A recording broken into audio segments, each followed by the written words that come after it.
Okay, I think we can begin. Hello, everybody. Thank you for joining us today. My name is Pauline Tan-Kotza. I'm one of the product managers for One Lambda's post-transplant monitoring portfolio. I will be today's moderator, and I'm very pleased to introduce our speaker, Dr. Jakob Nilsson.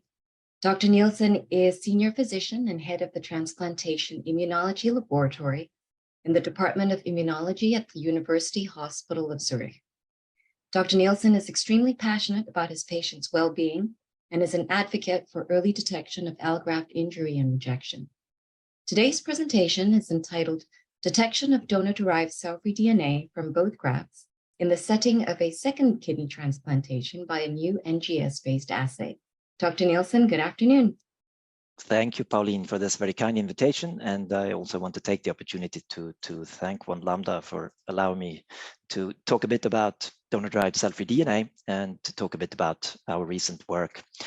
So I will just get into it and just first very quickly show you the obligatory disclosure slide associated with this type of webinars and then get into the substance matter. So I have divided my talk today into three parts. So I first just want to talk a bit about the general concept of cell-free DNA and donor-derived cell-free DNA. And then I want to just present a few slides talking about the specific method that we're using. And then in the end, come back to our results looking at multiple kidney transplantations and cell-free DNA. So to start with cell-free DNA, I think most of you are familiar with the concept that we have DNA that is not cell-associated in the plasma. Typically, these are smaller fragments of DNA floating around that have a quite short half-life of a couple of hours, which of course makes it possible to see quite recent events in the body by using this cell-free DNA. So the DNA is derived, of course, from cellular DNA, from dying cells that is then released into the blood. And the size of these fragments, as I said, are typically around 150 to maybe 300 base pairs. And the size has to do with how the nucleases break down the nucleosome and release these DNA fragments into the blood. They are, of course, also going to be subjected to additional cleavage by nucleases and then tend to get shorter with time. And the idea behind the donor-derived cell-free DNA is, of course, that if you have a transplanted graft that's genetically not identical to the recipient, you can, by looking at the cell-free DNA, detect DNA that's actually coming from the donor graft, from dying cells within the donor graft, as a way of monitoring transplant function.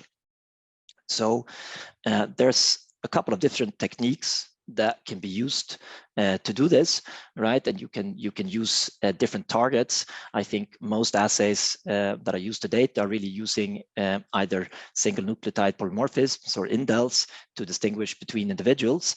And then you can use different methods of quantifying this DNA. So you can just use basic shock-time sequencing. You can use, as in the One Lambda divisor test, a targeted sequencing-based NGS. You can, of course, use the normal qPCR, or you can also, of course, use a digital droplet PCR. And the whole idea is basically to just get a grip on the fraction of donor-derived cell-free DNA versus the amount of total cell-free DNA expressed as a percentage. So this can then be used, especially as Pauline alluded to, right, to monitor patients post-transplantation. And this really ties into the idea that a lot of the current markers that we are using for graft injury are really late markers of graft injury. And there is this idea that if we're able to detect graft injury at an earlier time point, especially graft injury ensuing from rejection, we might be better able to intervene, right? So if we have a full-blown antibody-mediated rejection that's gone on for a long time, not only do we already have a significantly injured graft, but we also have great problems in really stopping this rejection. So by sort of moving the diagnostic field earlier after transplantation, so that we are able to earlier detect these events, we might also be able to better influence them. And this is just a publication from Herath and colleagues from 2019 talking about these concepts in a really nice way.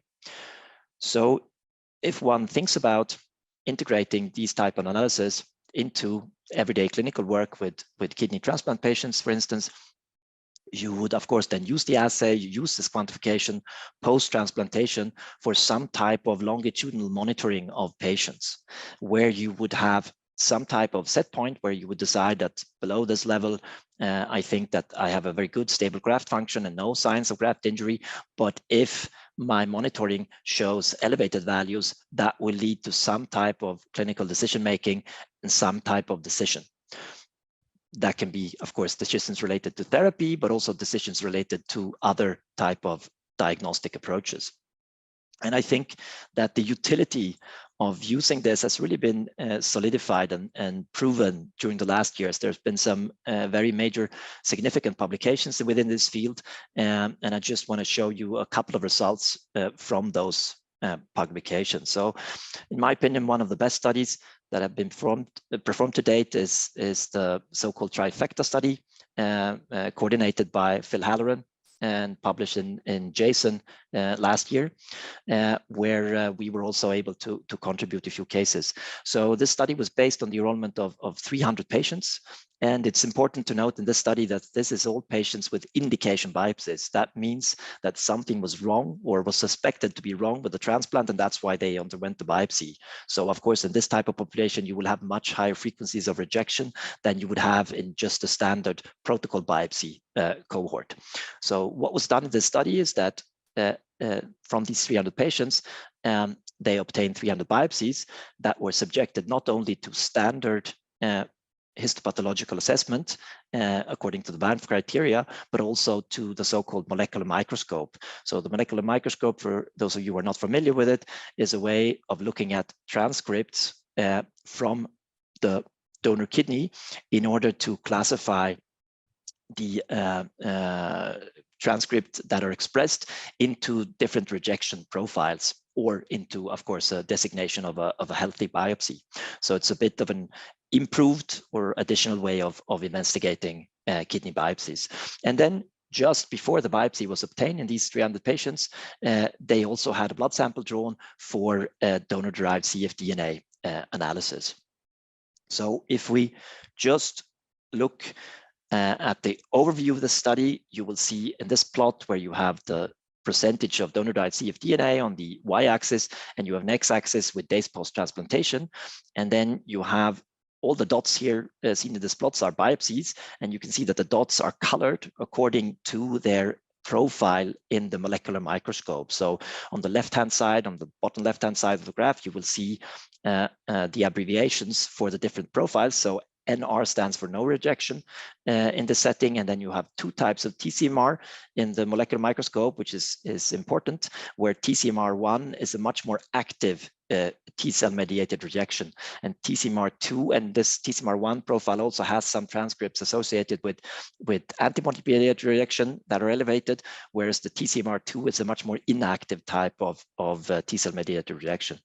Then, as you can see, you have three versions of antibody-mediated rejection. So you have an early antibody-mediated rejection, you have a fulminant antibody-mediated rejection, and then you have a late antibody-mediated rejection. And the late one here is also not very immunologically active. That means there's not a lot of inflammation going on in this setting.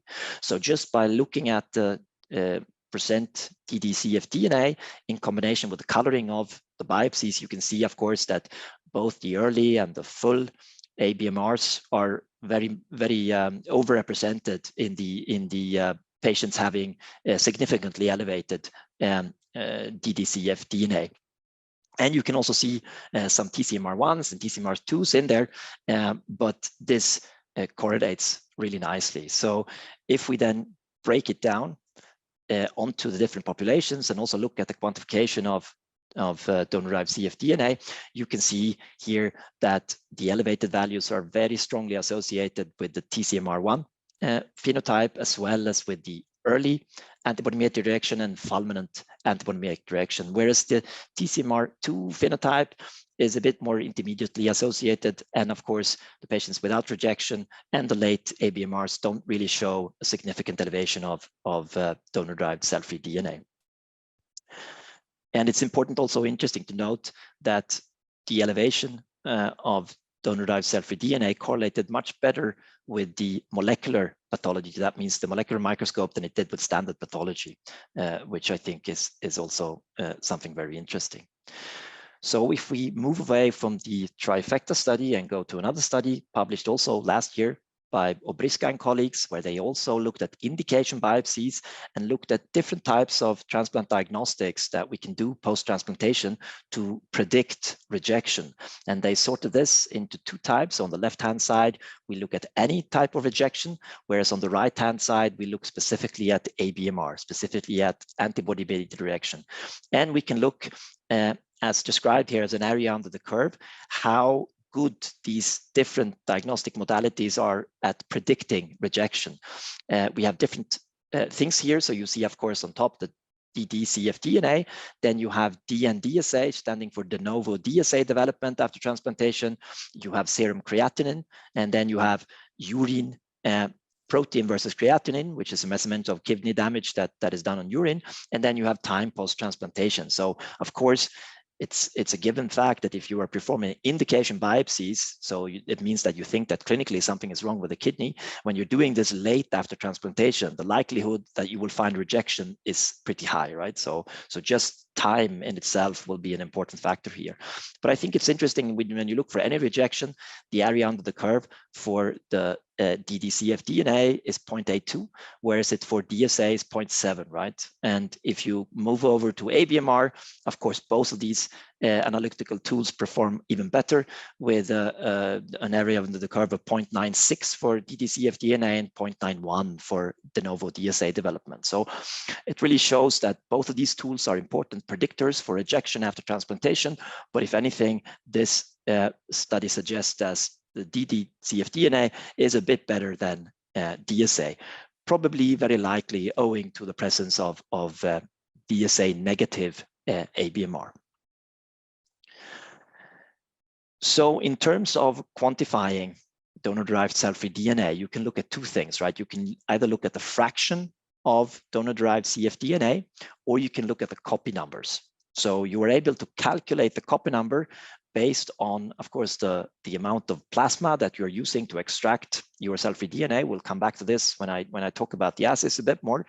And then you can use that together with your measurements and concentrations, and then with your percentages generated in the assay to calculate back how many copies per milliliter that you had there. So you can use this as a measurement, or you can use the percentage, right? So how much of the total cfDNA is made up of donor-derived cfDNA.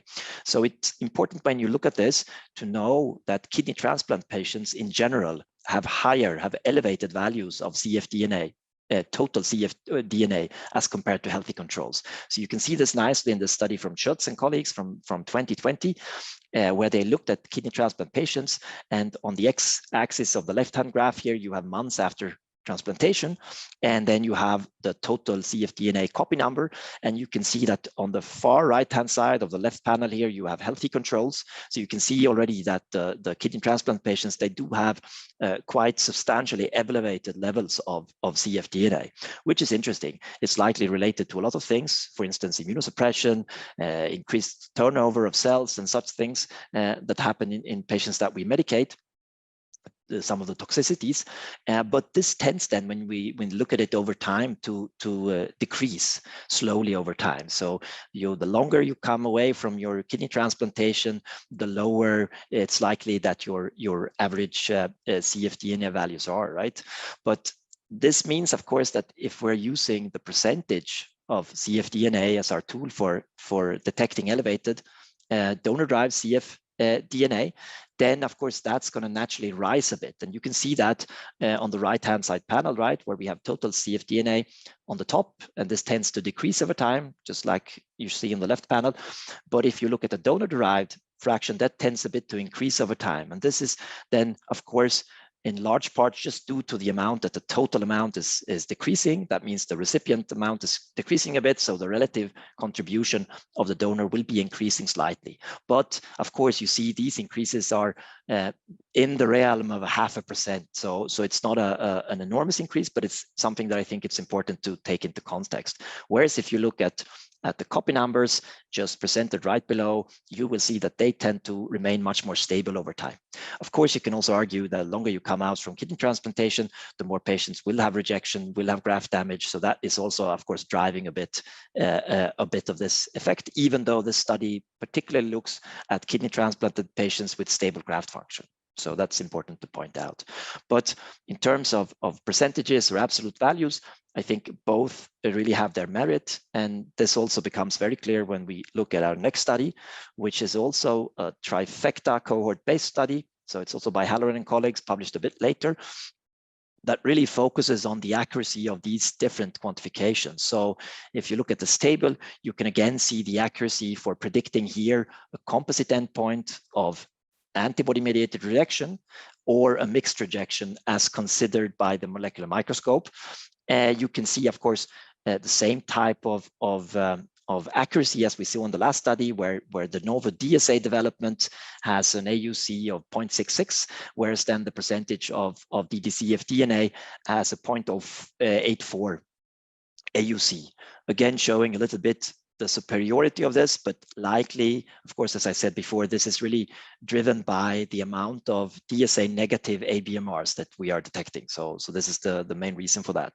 You can also see that if you use the quantity instead, you use the copy numbers, you get a little bit higher at 0.85. So it's a little bit more accurate, but I think clinically, this is maybe even not a meaningful difference that we see. But of course, the best thing is probably to combine these two measures. So you can use both of them to further increase your accuracy for predicting outcome. And of course, if you start including DSAs into this, you can perform even better. So I think this is an important take home, that these assays are best used in context of other diagnostics tools that we already have. So what about the clinical context of these assays? So I've shown you a lot of data relating to how they relate to rejection, but how might one use these numbers, these copy numbers and percentages in clinical practice? So there are, of course, a lot of ideas from all over the world associated with this, how you might use it. And I'm just showing you one example, a publication from Graver and colleagues, published also late last year, that just gives you 4 different clinical scenarios and just tries to say something about what could you do based on if you had a very high dd-cfDNA result or a low dd-cfDNA result in this setting. And I think here, some important aspects, I think in patients with stable graft function, for instance, I think this is an excellent tool. If you would here detect a high dd-cfDNA, this would be really something that would make you probably perform an indication biopsy, or if you have planned a protocol biopsy, you would absolutely perform this, right? Whereas in the setting of a low or an undetectable dd-cfDNA, it makes very little sense probably to perform a biopsy. So I think this is a very interesting field where one might use such an analysis. Also, the last point here that they point out is rejection undergoing treatment. I think this is very interesting. Here, I must say, personally, I think the data is a bit too sparse at the moment. There are studies coming that I'm aware of that are being performed to look at this, but I think it's a very interesting point, since we are talking about a marker with very short half-life in plasma. It might be something where you would quite quickly see effects if you're able to influence a rejection, right? If your therapy is successful and you're able to influence the amount of cells that are being destroyed by your reaction, then you could potentially evaluate that in the blood. But I think here more studies are needed, but certainly the preliminary data that has been presented has been interesting in suggesting that this might also be used to monitor therapy response.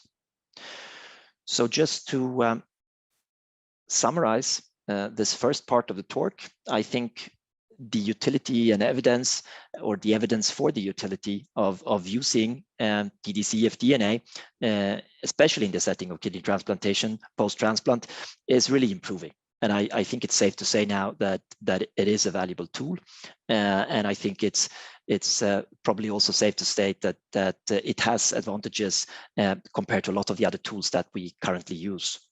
I think also that it's safe to say that elevated either copy numbers or percentages of dd-cfDNA are typically seen in the setting of active antibody-mediated or very active T-cell mediated rejection, especially the TCMR1 phenotype as assessed by the molecular microscope. Here, it would be very uncommon that you would not see elevated values in such a situation. And of course, the opposite, I think, is also true, that if you have really low values or undetectable values, the likelihood that you will find pathology, especially rejection, within your biopsy in such a patient is really low. So I think there we have enough data to really state that. And as I said, I think it might have a role also in looking at treatment responses in patients with rejection, which I think is very interesting. But there, I really think we need more data to see how useful it will really be. So for the second part of this talk, I want to talk a bit about the One Lambda divisor assay. I'm not going to go into great detail, but just give you a very short overview of the assay. And I think an interesting thing is to start with the targets used. So this assay is, as I said, is a targeted sequencing assay that's based on 50 indels, and it, opposed to several of the other assays that are on the market at the moment, requires you to do a screening. That means you have to have DNA from the donor and the recipient to do a screening before you perform the assay, but you can use the same kits that you're using for the assay for the screening. So it's quite easy.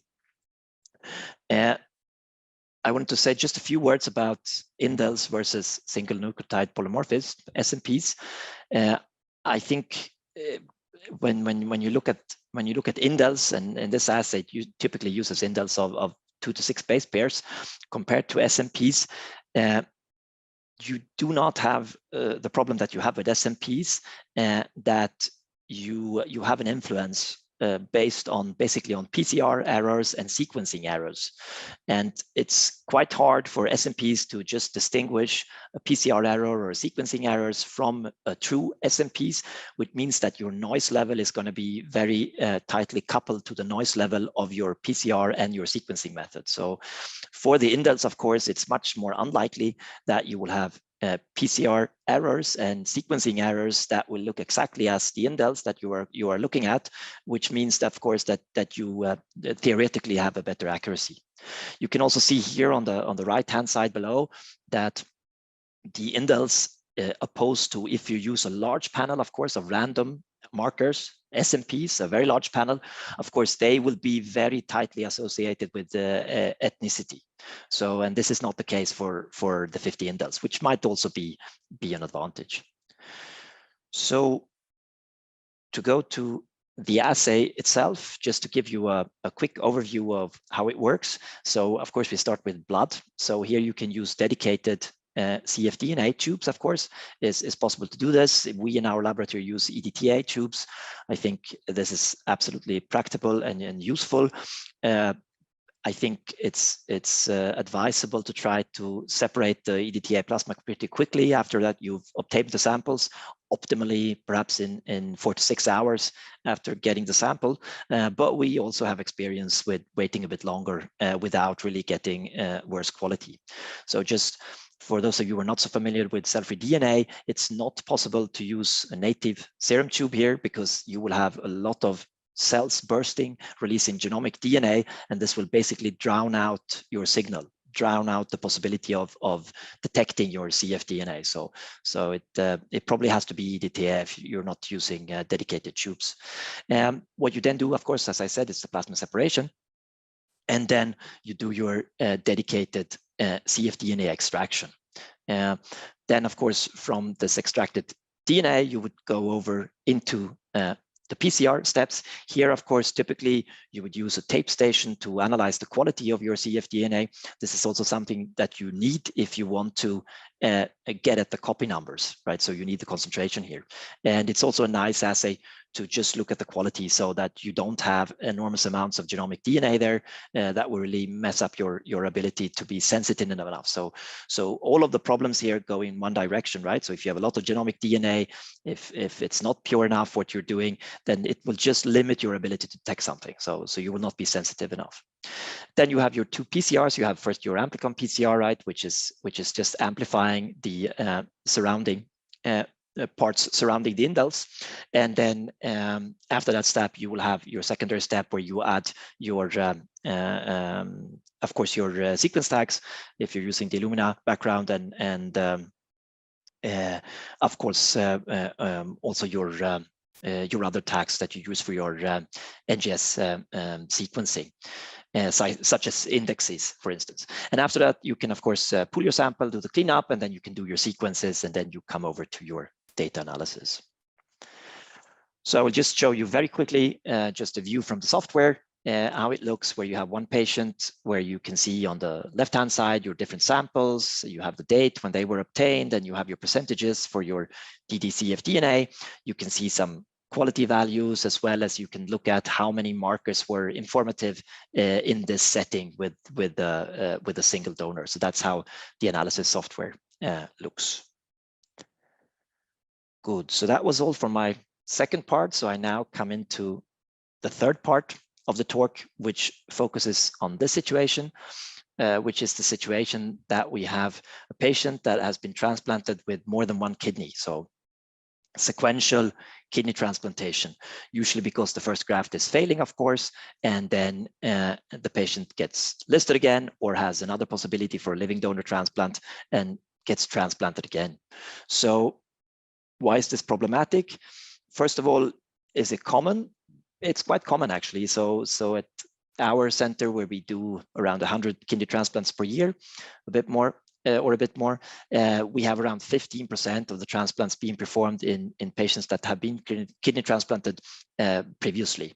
So it's not just single patients per year. And of course, in this situation, if you detect elevated dd-cfDNA, it's difficult to know from which kidney it is coming, right? And this might influence your clinical decisions. If it's just coming from the first kidney that's not functioning, right, you might not suspect a rejection in the second kidney, and you would not be very aggressive in instituting additional immunosuppression, for instance. The same problem would also apply, of course, to patients that are transplanted with a combination of organs from different donors, which is also not really uncommon. So you have, for instance, patients that have first been transplanted with the liver and then a kidney afterwards, or a lung first and then a kidney, or in the opposite order. This would also be a potential problem in order to distinguish where the cfDNA was coming from. And in this setting, you would also know that for a liver or a lung, the values, the normal values of dd-cfDNA from such an organ will be much higher than for a kidney, typical, right? So typical liver will be around 3 to 4%. So even in patients with stable function. So this will also compromise your ability to look at your kidney with these methods. And to our knowledge, up till now, there have been no studies looking at this with cfDNA, how it really looks after transplantation. So that's why we decided to just perform a study on it, where we used 186 samples, and these samples were divided into two groups. So we had one group of artificial samples where we basically did spike-in experiments with cell-free DNA from different donors. And this was just to see how accurate the assay was. So how well were we able to quantify cfDNA from multiple donors in the same sample using this assay. And the second part consisted of clinical samples, where we had 31 patients that had been transplanted with 2 kidneys. So we just have patients with 2 kidneys in the study, no one with 3 or 4 kidneys, and no one with anything else, right? So, and here we had 45 plasma samples, meaning that we had around 1 to 3 samples post-transplantation from these patients. Of course, also here we did screening. So we had 93 screening samples consisting of DNA from the recipient, from donor 1 and donor 2, so that we were able to separate them. So I will not bore you with the spike-in experiments. I will just show you just a graph really showing the excellent alignment between the measured values on the y-axis and the predicted values based on how much we spiked in on the x-axis, showing that the assay has a really good accuracy for quantifying dd-cfDNA in our spike-in experiments. So instead, let's go over to the patients. And the first image here focuses on the amount of informative markers, right? So we have 50 markers in the assay, and it's interesting to know how many markers do we really have that can distinguish one donor from the other donor and from the recipients, right? So the more donors you add, the more markers you potentially need. So you can see that most of the patients had quite a lot of markers for both of the donors, so that the average value for donor 1 was 5.3 markers, and the average value for donor 2 was 6.0 markers. Of these 31 patients, we just had one case where we were not, with any markers, able to differentiate between donor 1 and donor 2.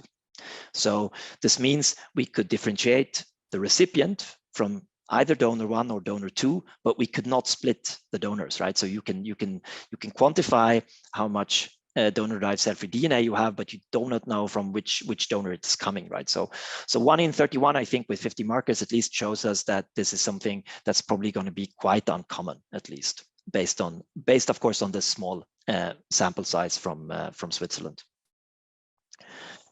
So getting into the results, I'm just going to show you the quantification in these patients. So on the left-hand side, you have the percentages of donor-derived cell-free DNA. You have donor 1 in blue and donor 2 in red. So donor 1, of course, is the first kidney transplant. Donor 2 is the second kidney transplant. And then you have the copy numbers on the right. So you can just, from looking at the graphs, you can see that we did detect elevated values in quite a lot of our patients. You see also, if you look at the x-axis, that for some patients we have multiple samples, like patients 1, you have 1, 1 and 1, 2, which are just 2 different time points after transplantation. And you can also appreciate from just looking at it that we do detect quite a lot of more cfDNA in the setting of the second kidney than in the setting of the first kidney. And also, of course, that the copy numbers and the percentages do align quite well. So if we look at the donor 1 here, we can see that we were able to detect DNA in 6 out of these patients, and that makes it roughly 20%. So 20% of the patients transplanted with 2 kidneys do have detectable donor-derived cfDNA from the first kidney, which is interesting. And also, if you compare the values, even though in most cases we have much lower values from the first kidneys, we do have some outliers where you have almost an equal amount of donor-derived cfDNA, or you even in one outlier have more cfDNA coming from the first donor as opposed to the second donor. We had, as you see in this graph, a couple of longitudinal patients, and I'm just showing you one here, patient 3, where we could detect dd-cfDNA from both donors. But here you see that from the second donor, from the second kidney, we have levels around 4 to 5%, clearly indicating rejection ongoing, which is what this patient has, unfortunately. Whereas from the first kidney, we have much lower values being detected. And it's interesting to point out that these samples were taken last year, and the first kidney was transplanted in 2000, and function was lost 2011, which means that we are still detecting DNA here, cell-free DNA from this kidney over 20 years after transplantation and over 10 years after transplant function was lost in this patient. So if we just quantify for all of the patients the amount of donor-derived cell-free DNA from kidney 1 and kidney 2. As you already saw in the graph, there's a huge difference, of course, and you see that basically from the first kidney we have nothing coming over 1%, right? So you have all the values from the first kidney are below 1% of the total amount of cell-free DNA that's circulating. So I think this is a bit reassuring, but since we are sort of also creeping down a little bit in the sensitivity of the analysis, I still think this points to the clinical relevance. So just to finish up from my side, I want to summarize this part, which is the clinical part of the talk, just to say that the assay that we investigated showed really good accuracy and discrimination ability in the spike-in experiments that we performed. And as I said previously, we could detect DNA from the first kidney in 20% of the transplanted patients, which I think is a clinically really significant and meaningful number, right? It shows it's not really a rare thing that this is the case, even though we are just basing our data on 31 patients. And then, of course, as we showed you, the amount of DNA is significantly lower. We had no instances of detecting over 1%, which I think is to some extent reassuring, but still probably in an amount that's still clinically relevant. And this, I think, is the take home from our small study, is that it looks like it's going to be relevant even in double kidney transplant patients, probably even more so in patients with multiple transplants, to really try to nail down from which donor the DNA is coming when you are using these techniques. So just to finish up, I want to just summarize the whole talk in just 3 points, where I think that we have enough literature and enough data now to really establish that donor-derived cell-free DNA is a valuable diagnostic tool in the management of transplant patients, solid organ transplant patients after transplantation. I think it's very important that this is not going to be an assay that's going to solve all of our problems after transplantation. Of course not. It's going to be an assay that adds something, a piece to the puzzle, and it should always be interpreted in the clinical setting and together with the other diagnostics that we have. And I think it really has an ability to improve post-transplant care when it's utilized in this manner. And I think also that our smaller study just on kidney transplanted patients with 2 kidneys shows that it is really a clinical relevant problem when you want to analyze donor-derived cell-free DNA, that you have a patient with multiple transplant. And I think it makes sense in these settings to try at least to distinguish the source of the cell-free DNA, as this can likely influence your treatment decisions. So with this, I just want to thank you all for your attention, and I'll be happy to take any questions afterwards. Thank you very much, Dr. Nilsson. I think a lot of people on this call, just like myself, are very intrigued to know what it was that you were going to be sharing with us today. But wanted to thank everybody so much for attending and for you presenting and sharing your data with us. And it was my pleasure. Look forward to seeing you again, hopefully with more data from another study. I'll be happy to share that. Yes. Thank you very much. Thank you. Thank you, everybody. Take care. Thanks for joining.